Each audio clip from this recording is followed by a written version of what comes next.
compartir la pantalla.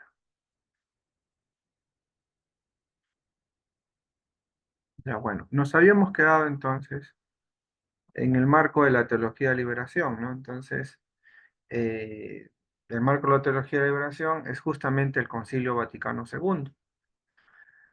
Y vamos a ver un poquito sobre cómo es que aparece.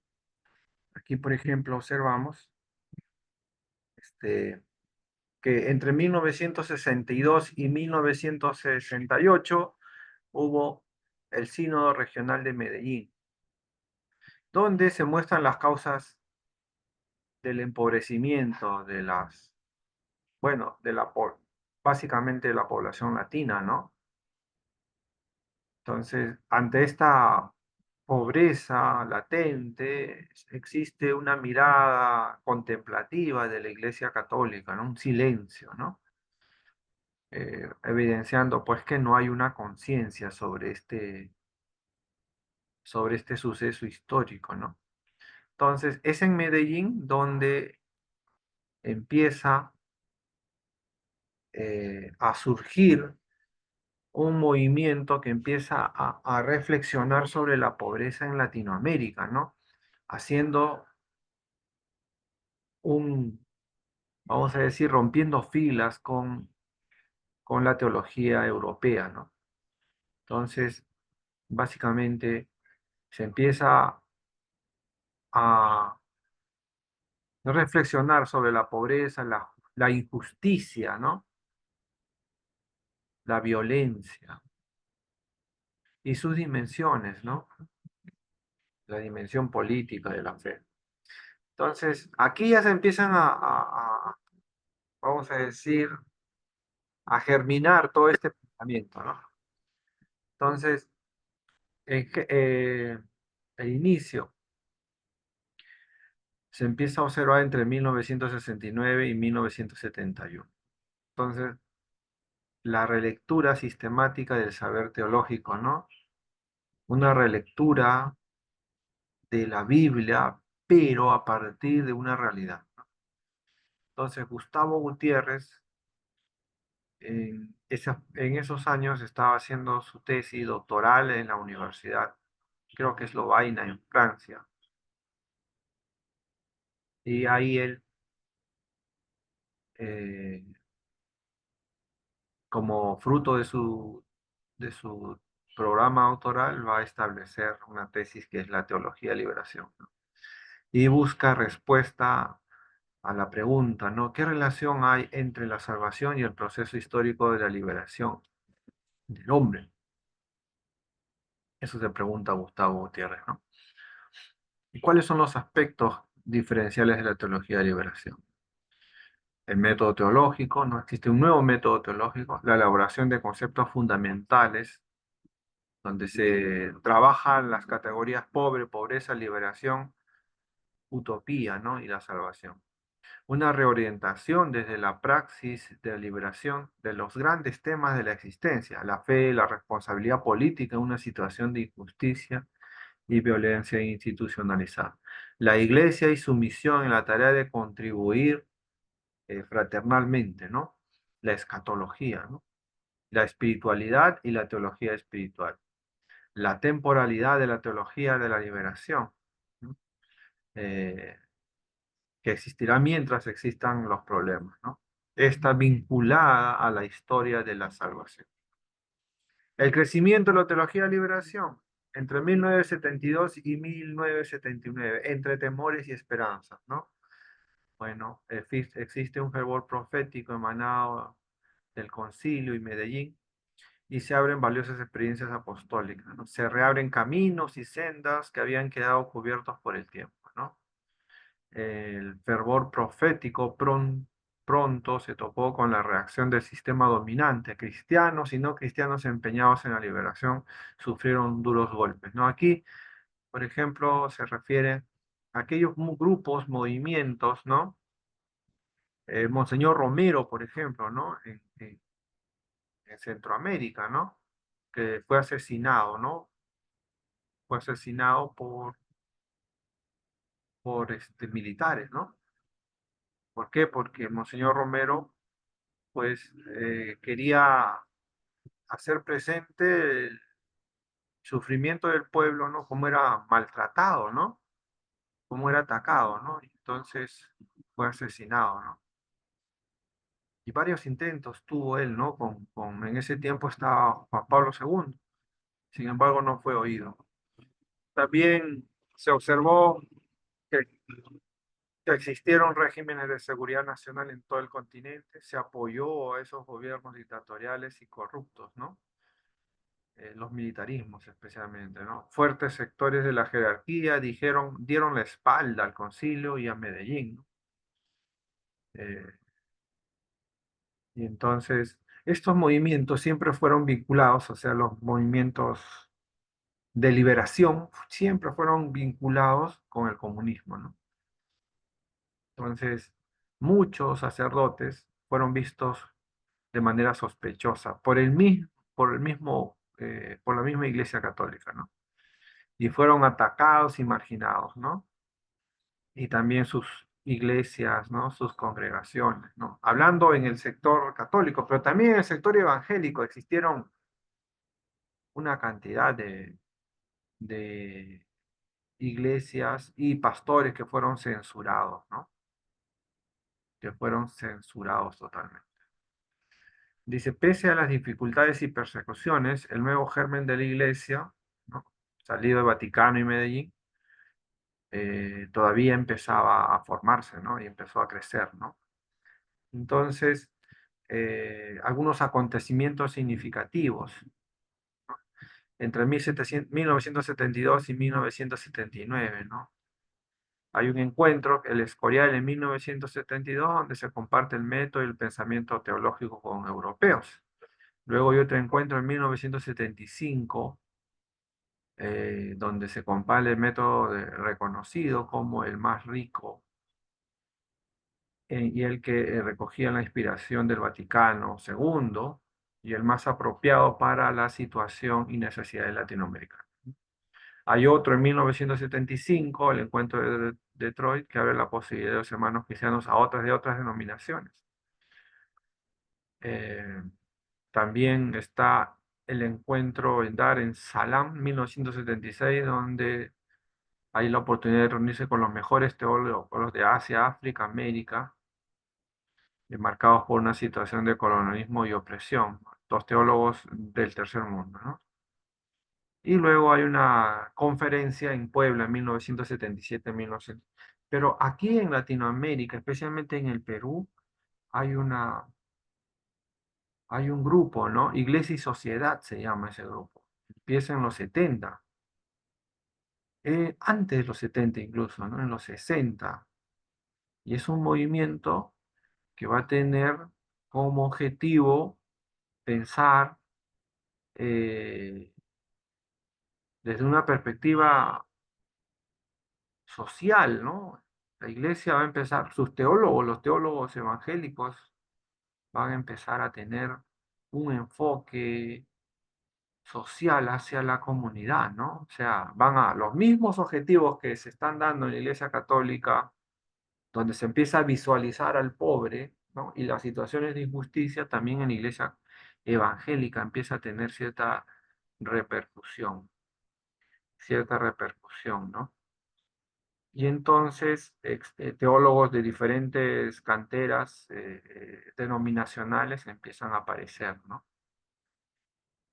Y se empiezan a formar los movimientos, ¿no? Los movimientos, ¿no? Y los congresos evangélicos también, ¿no? Los congresos evangélicos latinoamericanos, CELA 1, CELA 2, CELA 3, ¿no? Y luego van a darse lugar también a las conferencias evangélicas y, por ejemplo, una resultante de todo esto es la Fraternidad Teológica Latinoamericana que va a coger todo este pensamiento, ¿no? Tratando de no ser muy radicales, pero vinculando el pensamiento reflexivo sobre la sociedad, ¿no? ¿Qué hacer como evangélico en una sociedad, ¿no? Entonces, aquí tenemos por ejemplo, algunos, ¿no? Gustavo Gutiérrez, segundo Galilea, Juan Luis segundo. Juan Luis segundo, por ejemplo, es protestante. Juan Luis segundo, ¿no? Hugo Asman es brasileño, Miguel Bonino también es protestante, ¿no? Ellos son argentinos, ¿no? Leonardo y Clodovis Bosch, brasileño, Raúl Vidales, Ronaldo Muñoz, John Sobrino, Pablo Richa, Enrique Dussel e Ignacio de la Curía, ¿no? Dussel también es argentino, ¿no? Entonces, eh, aquí faltaría un teólogo brasileño, no, un teólogo presbiteriano que es evangélico, eh, que ya me voy a recordar el nombre de este teólogo, y es evangélico, ¿no? Que también trabaja la teología de liberación de manera muy cercana al pensamiento de Gustavo Gutiérrez, ¿no? Este, y bueno, ¿no? La teología de la liberación no está solamente vinculada al catolicismo, sino también vinculada al protestantismo, a los evangélicos, ¿no? Como resultante de esto es, por ejemplo, los pensadores que hoy se tiene en la fraternidad teológica latinoamericana, que bastante trabajan el aspecto social, ¿no? Ellos con su evangelio integral, ¿no? En ese tiempo también aparecen teólogos como, por ejemplo, René Padilla, que trata de mediar, ¿no? Que trata de mediar la teología, eh, eh, la teología extrema, ¿no? De la liberación con la teología evangélica que no quería saber nada con la sociedad, ¿no? Hay una diferencia ahí, ¿no? Entre la teología de la liberación, que es muy diferente de la teología liberal, ¿no? La teología de liberación ya había abandonado el mensaje evangélico y se había involucrado más en una lucha por el cambio social, ¿no? Y la teología evangélica clásica, conservadora, que no quería saber nada con eso y solamente se limitaban a repartir folletos y a predicar en las iglesias, nada más. Ya el dolor del pobre o la miseria y la injusticia que experimentaban las sociedades marginales les era pues indiferente para ellos. Entonces, ahí aparecen estos teólogos, ¿no? Eh, como René Padilla, ¿no? Samuel Escobar, que no es tanto por ahí, pero que también trata de hacer una interpretación sobre estos movimientos, ¿no? Eh, pero Pastor, Padilla, sí, eh, Pastor, Ernesto Cardenal es un nicaragüense también, creo. claro, Cardenal, sí, sí, sí, también tiene que ver con la teología de liberación, ¿no? Eh, y bueno, Padilla empieza a reflexionar sobre el método hermenéutico, ¿no? Cómo interpretar la escritura, pero tomando en cuenta también a la sociedad, ¿no? Y, y, bueno, hay una cantidad, ¿no? Hay una cantidad de, de teólogos. En este periodo aparece pues la misionología, ¿no? Como un enfoque de la teología este, para poder reflexionar sobre los diferentes campos de misión. Y la misionología va a coger aspectos de la sociología, ¿no? Donde se va a trabajar, por ejemplo, el evangelio en la ciudad, el evangelio en el campo, y los enfoques interculturales, ¿no? El evangelio, el mensaje del evangelio. ¿Qué es lo que tiene que llegar al ser humano del evangelio? O sea, ¿qué es lo que tenemos que nosotros finalmente mantener como base del Evangelio, ¿no? Y dejando de lado el, el aporte cultural, ¿no? Muchas veces predicamos el Evangelio, pero lo llevamos con toda esa carga cultural, ¿no? Entonces, en esos años se empieza a reflexionar sobre eso, ¿no? Se empieza a reflexionar sobre, eh, sobre el quehacer, ¿no? Sobre el quehacer misionero. Es un campo, los años 60 y 70 son los años más ricos, creo yo, de la teología latinoamericana, ¿no? Entonces, este, hay mucho, hay mucho trabajo teológico y reflexivo en esos años, ¿no? Hoy en día ya se ha dado, se ha dejado de lado eso. Se ha dejado de lado, eh, pues han habido muchos cambios, ¿no? Han habido muchos cambios, ¿no? Dice, el interlocutor de la teología en América Latina, la increencia mínima, pero la miseria y la pobreza son generalizadas. Por ello, el interlocutor es la muchedumbre en situación de no humano. Eh, el asunto no es pues cómo hablar de Dios en un mundo increyente y secularizado, sino cómo anunciarlo como Padre en un contexto deshumanizado e injusto. La Biblia releída y ahondada desde los pobres, Carlos Mester. Carlos Mester es un escritor, es un hermeneuta, y él ha escrito bastante sobre hermenéutica. Historia de la Iglesia, Enrique Dussel es un filósofo, ¿no? Ya murió, hace 2 años murió, creo. Pero él es muy profundo. Llegué a conocer a Enrique Dussel alguna vez. Es un tipo muy profundo, sabía como 5 o 6 idiomas, ¿no? Pero así de profundo era muy petulante también. Eso es lo que a veces distancia, ¿no? Gustavo Gutiérrez, todavía vive Gustavo Gutiérrez, ya está muy anciano ya. Y ellos pues han escrito todo esto, ¿no? Y han colaborado y han construido lo que es eh, la teología de liberación, ¿no?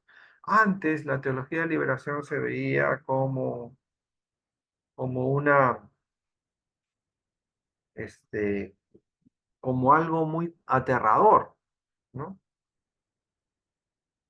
Eh, lo que hoy en día ya no es así, ya hoy en día hay otras teologías que son más aterradoras, ¿no? Que son más aterradoras, ¿no? Entonces, la teología de liberación prácticamente eh, ha pasado a ser, eh, creo yo, entre las teologías la más olvidada, ¿no? ¿Por qué? Porque el efecto de la caída, el efecto de la caída del muro de Berlín, el efecto de la caída de la digregación de, de la URSS, ¿no? Ha tenido un impacto fulminante, ¿no?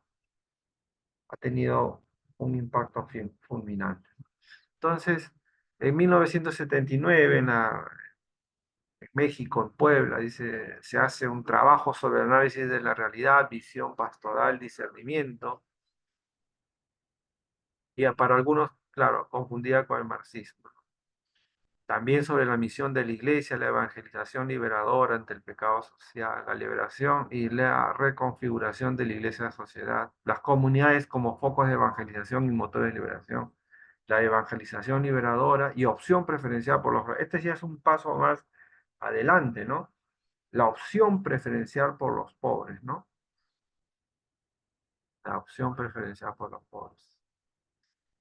Entre 1979 y 1987 dice, no, la reunión, la conferencia episcopal que se dio en Puebla trae sospechas. Dice, y el 24 de marzo de 1980 muere el Monseñor Romero, que es reconocido como pastor en el pueblo latinoamericano. Su vida y compromiso alientan la evangelización. No muere, lo matan, ¿no? La Congregación para la Doctrina de la Fe puso en entredicho a los teólogos e intentó condenar la teología. A Gustavo Gutiérrez, Luego de su publicación y luego de que él encontró el impacto que encontró la teología de liberación en los teólogos latinoamericanos, el Vaticano lo cita y prácticamente a Gustavo Gutiérrez lo amordazan. Gustavo Gutiérrez no produjo más y lo confinaron a una iglesia allá en Chosica, una iglesia pequeña allá en Chosica donde él atendía. Y estaba abierto siempre cuando hacía sus reuniones, ¿no? Él oficiaba sus misas, ¿no? Pero fíjense, de ser como la Iglesia Católica lo vio como un enemigo. Y así ha tratado a la mayoría de los teólogos de liberación, ¿no? A Leonardo Boff igualmente lo ha censurado. A Leonardo Boff lo ha censurado, ¿no? Entonces, un teólogo que me olvidaba, que es el teólogo presbiteriano, que le decía, brasileño Rubén Alves, ¿no? Él también está dentro del grupo, ¿no? Y la opresión, dice, suscitó apoyo de teólogos europeos. Fíjense, ante estas injusticias, frente a estos teólogos, entonces empezaron a juntar otros que venían de Europa, ¿no? Como Congar, Chenu, González Faust, Metz, Karl Ranel, Shelley, estos de que hemos trabajado. Karl Ranel es uno de esos teólogos enormes, ¿no? Tipos que solo creo que han vivido para hacerse preguntas y ellos mismos responder. Tienen una visión tan profunda de la teología y de las ciencias que es admirable a veces. Y ellos son los que empiezan a apoyar, ¿no? Uno de los teólogos que para mí, católico y ha desempeñado, creo, un papel desafiante ante la Iglesia Católica es Hans Kung. Hans Kung se rebela contra la Iglesia Católica y escribe contra la Iglesia Católica, ¿no? Ataca. Y cuando uno lee sus tratados, sus libros especialmente, pues se encuentra que las palabras, los escritos de Kuhn son detonantes, ¿no? Viniendo de un católico todavía más, ¿no? Y sí, a Leonardo Bosch lo censuraron por largo, largo tiempo, ¿no?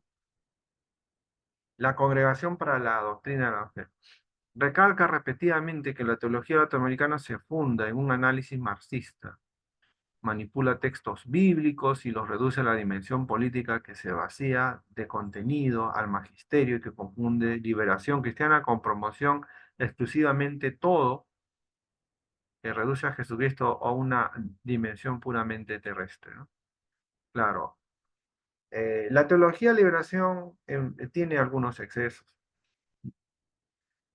tiene algunos excesos. Entonces, aquí, por ejemplo, hay un compendio, Juan Pablo II lo que dice, ¿no? La teología de la liberación es conveniente y necesaria, dice. Pero Juan Pablo II no le dio, a Monseñor Romero no le dio oídos, ¿no? O sea, lo mataron, sencillamente, dejó que lo mate.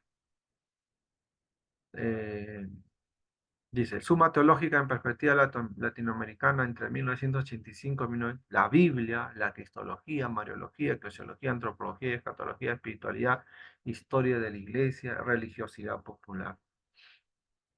Todos estos puntos fueron abordados en esos periodos de manera muy eh, específica y desde un punto de vista de la liberación, ¿no?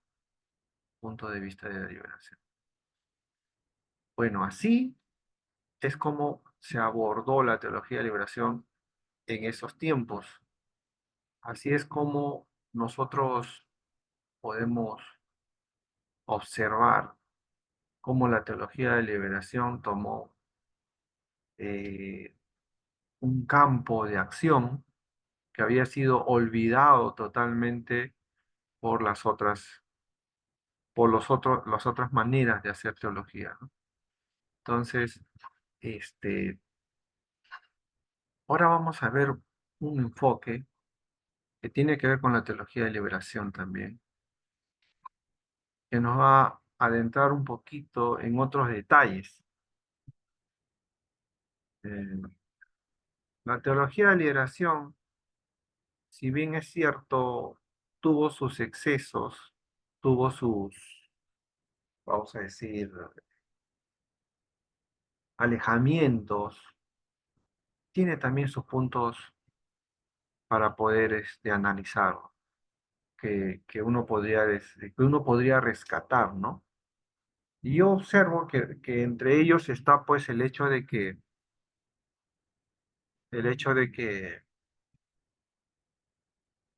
hasta antes de la teología de liberación no se había enfocado este elemento de la justicia, ¿no? O sea, ¿qué hacemos nosotros como evangélicos frente a la injusticia? Y el común denominador era de que pues hay que dejar que Dios se encargue, ¿no? Y entonces ese era el enfoque, ¿no? Pero ya, o sea, habían evangélicos, protestantes, que empezaban a tener un enfoque diferente, ¿no? Y señalaban de una participación más activa en la sociedad, ¿no? Uno de esos evangélicos, por ejemplo, se habla bastante de John Amakai, este presbiteriano que de alguna manera vino para cambiar la forma de pensar del evangelio, ¿no?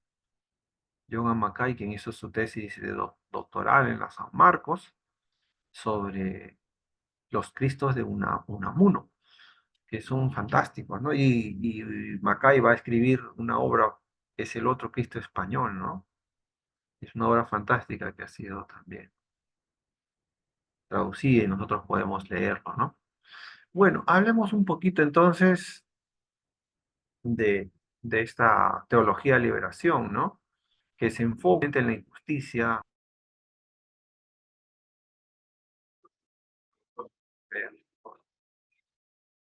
Vamos viendo esto, algo pasó acá,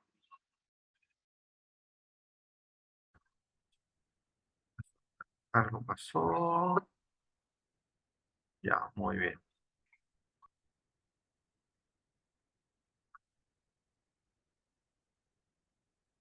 Entonces, ay, quiero ver. Entonces observamos que en los años 60 y 70 se empieza a desarrollar esta forma de pensar, ¿no?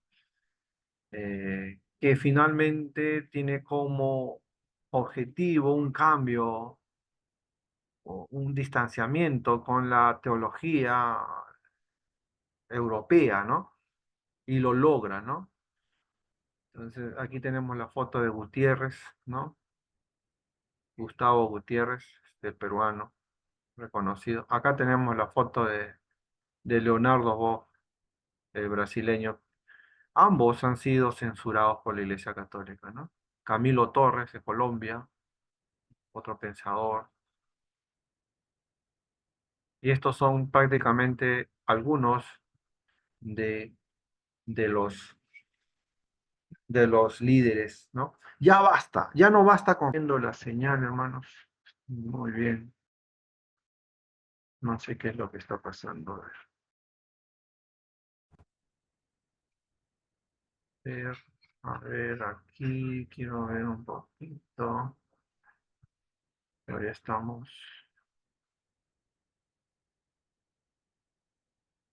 Entonces, ya.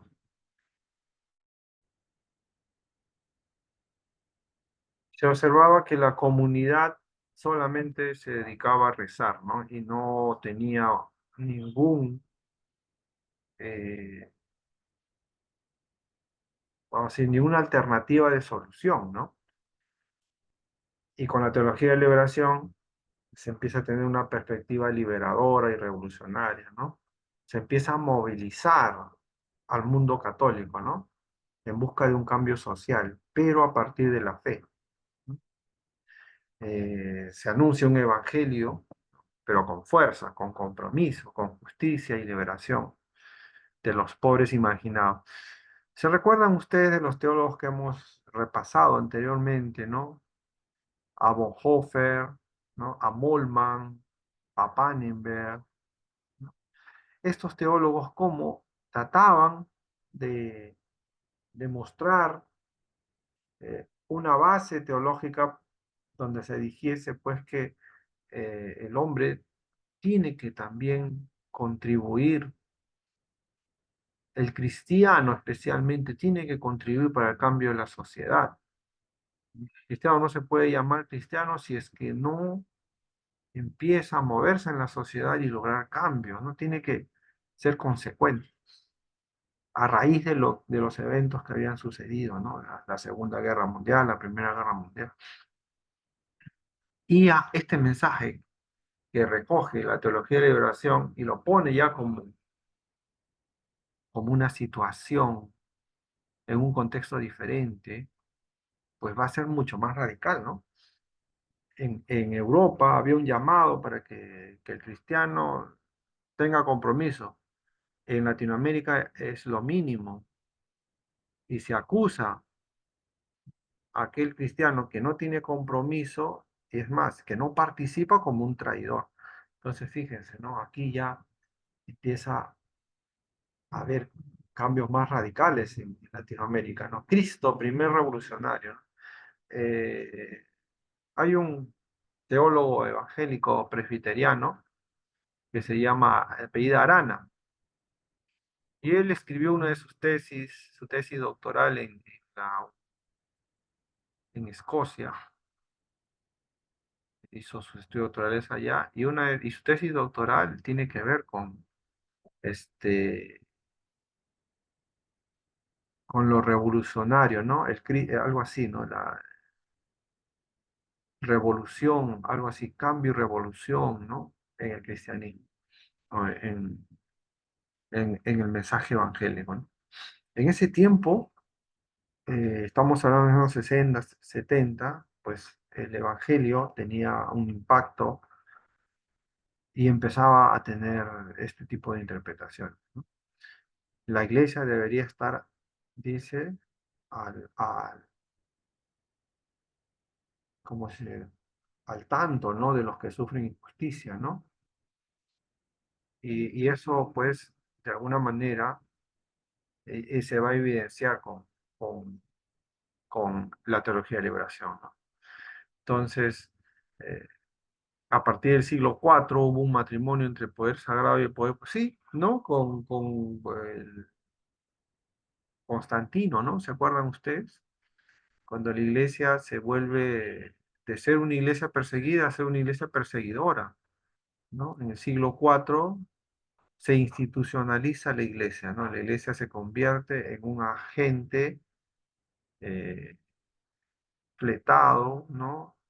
Y pagado por el Estado. Entonces la iglesia tiene que legitimar las acciones y las vergüenzas de sus patrones, ¿no? De quienes le pagan, ¿no? Entonces, eh, y vamos a ver ese matrimonio, ¿no? Iglesias en África, Asia y América Latina con el pueblo, con los pobres, contra la pobreza, por la democracia y participación. Dos modelos de iglesias, no dos iglesias, desde el poder y desde los pobres, ¿no? ¿Cómo hacer teología para hablar de Dios? Primero, la contemplación y la práctica, dice, ¿no? Perspectiva del pobre para hacer teología, condición contraria a la voluntad. Entonces, hay que salir del status quo, dice, ¿no? Y hay que mostrarse intolerante frente a la injusticia, ¿no? La teología es una tarea de la iglesia para anunciar el evangelio.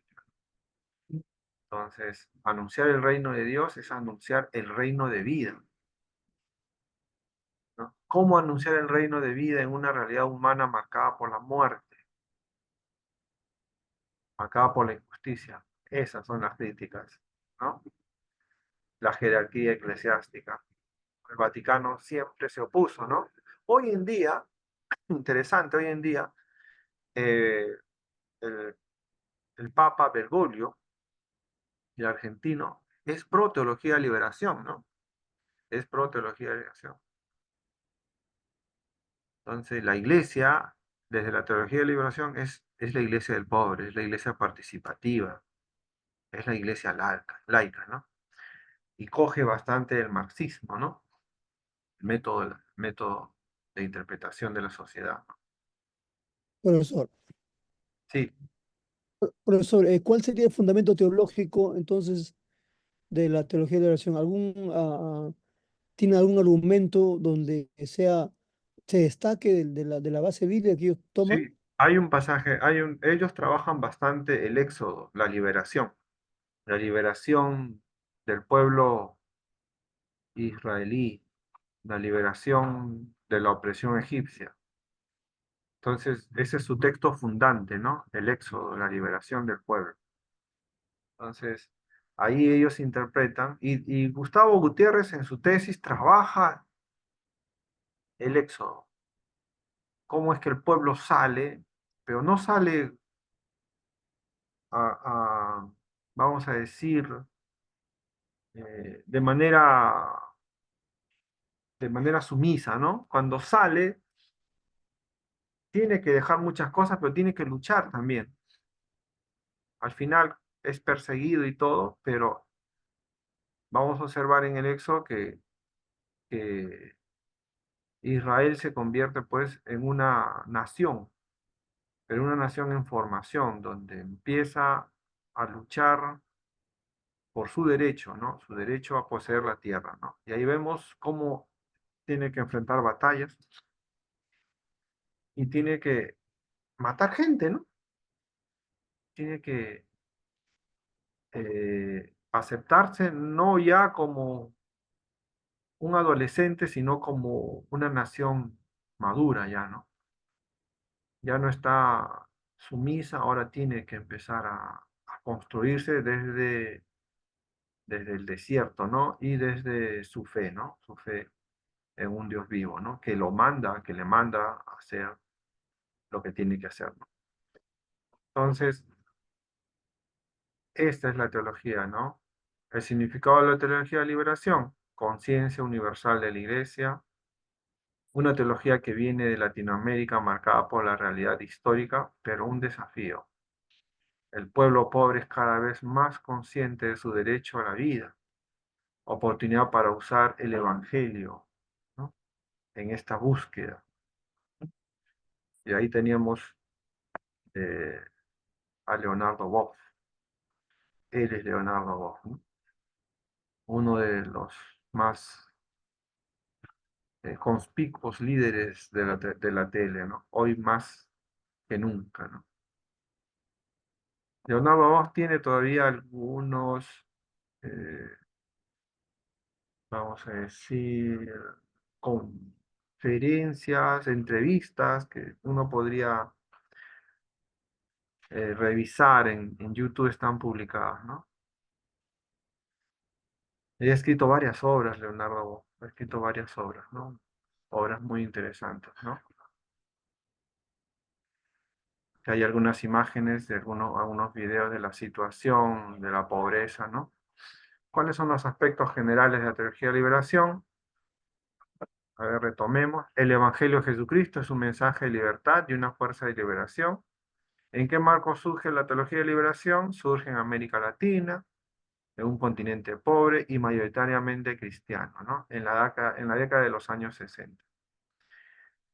Y las expresiones que se dan en este tiempo son como irrupción de los pobres, despertar de los oprimidos, irrupción del sur en la historia.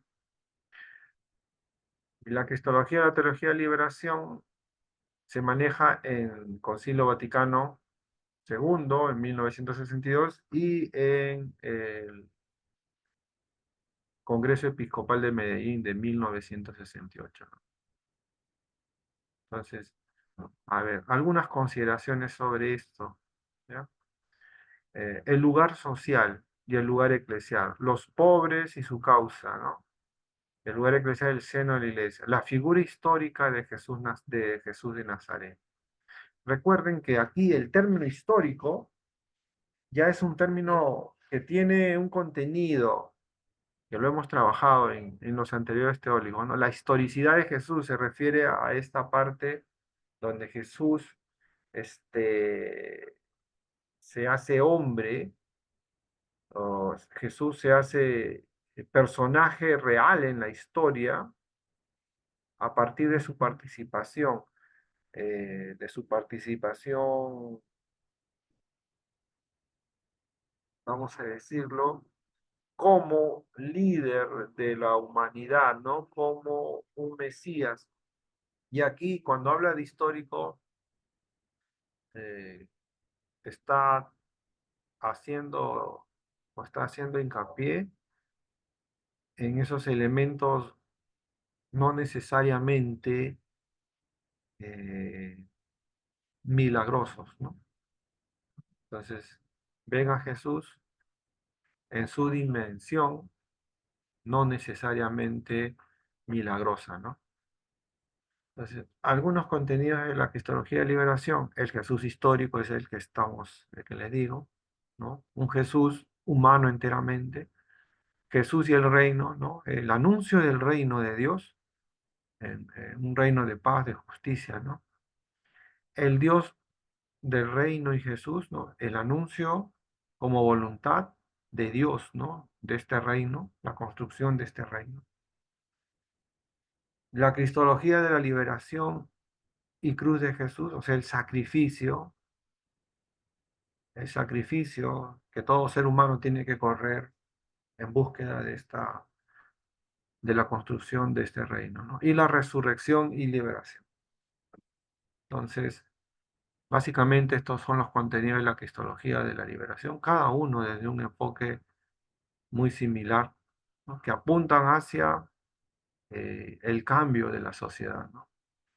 La injusticia en la teología de la liberación, lectura de la historia desde Jesús, el escándalo de la injusticia que da muerte, la resurrección como acontecimiento esperanzador, ¿no?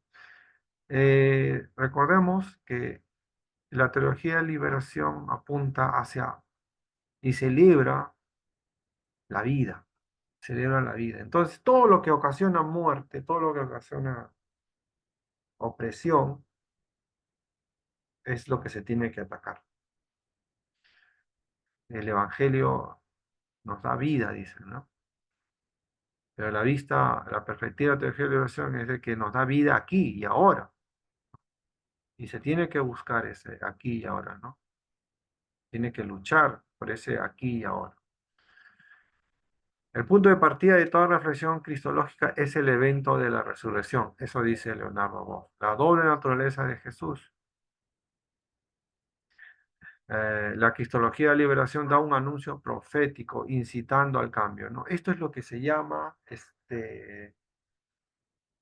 utopía, utopía liberadora, ¿no? Entonces es como que uno empieza a trabajar por un cambio en la sociedad, ¿no?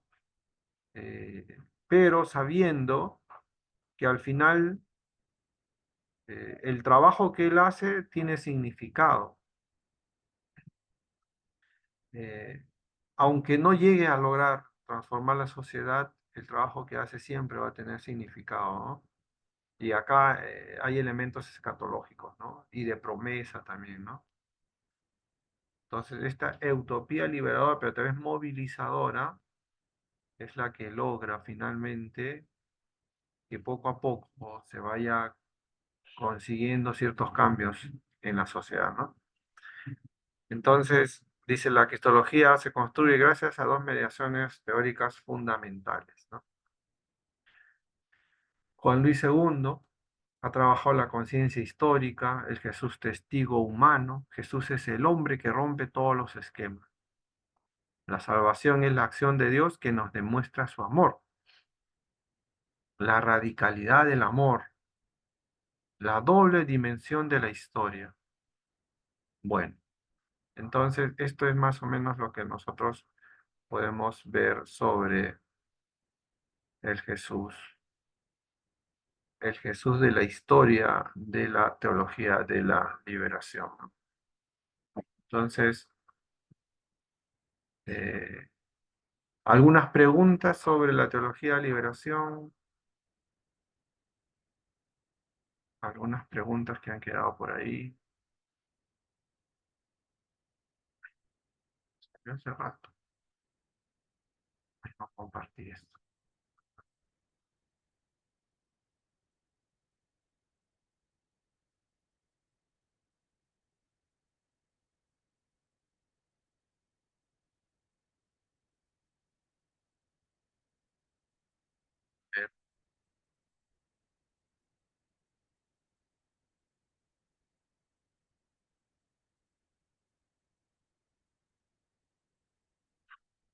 Bueno, hermanos, entonces, ya que no hay preguntas, eh, Pastor, dígame, hermano.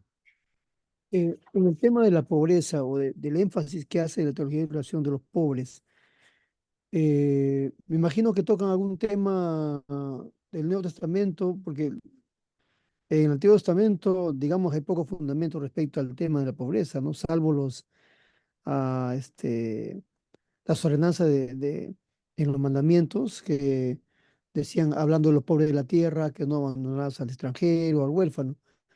O solamente el Antiguo Testamento que usted ha dicho es la base total y el Nuevo Testamento no incluye ahí. No, en la teología de liberación se enfoca también en el Nuevo Testamento. Por ejemplo, las bienaventuranzas, ¿no? Las bienaventuranzas, ¿no? Bienaventurado, ¿no? Aquel que sufre persecución, bienaventurado. Todas las bienaventuranzas tratan básicamente de gente sufriente, ¿no? De gente que de alguna manera experimenta dolor en esta vida, ¿no? Entonces, y también las parábolas, ¿no? Las parábolas. eh, En realidad la teología de la liberación aborda todo, el Nuevo y el Antiguo Testamento, pero parte como principio de su exégesis al pobre, ¿no? El pobre, ¿no? El pobre es el sujeto de su teología, ¿no? Ese pasaje que habla, por ejemplo, ¿no? De cierto os digo que un rico, dice, ¿no? Que es más fácil que un camello entre por el ojo de una aguja que un rico entre al reino de los cielos, ¿no? Esos temas, esos enfoques donde se toca la pobreza son los puntos más fértiles para la teología de liberación.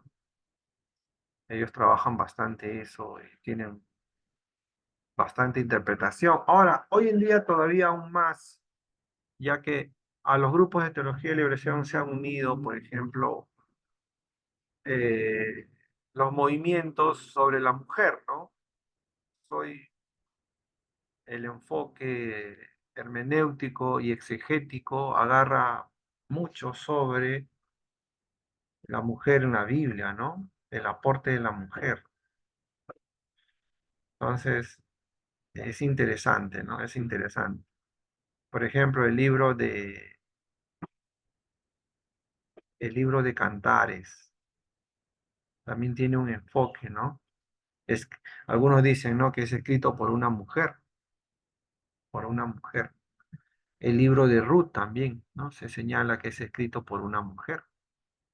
Entonces, fíjense a esa perspectiva que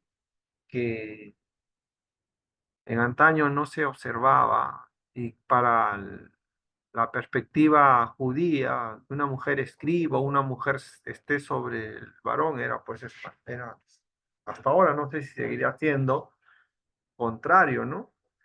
Una, una religión muy patriarcal, una religión muy machista, ¿no? La mujer estaba en un segundo plano. Y las teologías y las lecturas de la liberación tratan de equiparar eso, ¿no? Hacen trabajos interesantes. Sin embargo, como les he dicho, en los 60 y 70 han tenido sus excesos y hoy en día también lo siguen teniendo, ¿no? Porque la teología de liberación se ha abierto hacia una perspectiva más universal, ¿no? Más amplia. Hoy en día también hay teólogos de liberación que trabajan con los movimientos LGTB, ¿no? Desde sus propias perspectivas, ¿no? Y formas de pensar. Crean así aportes, ¿no? Y desarrollan, ¿no? Bueno, espero que les haya servido, podamos conocer un poquito más sobre la teología de liberación en el contexto latinoamericano. Bueno, hermanos, nos estaremos viendo entonces la próxima semana y que Dios los bendiga, mis hermanos. Cuídense. Dios bendiga, pastor. Dios bendiga. Gracias, pastor. Bendiciones. Bendiciones, hermanos.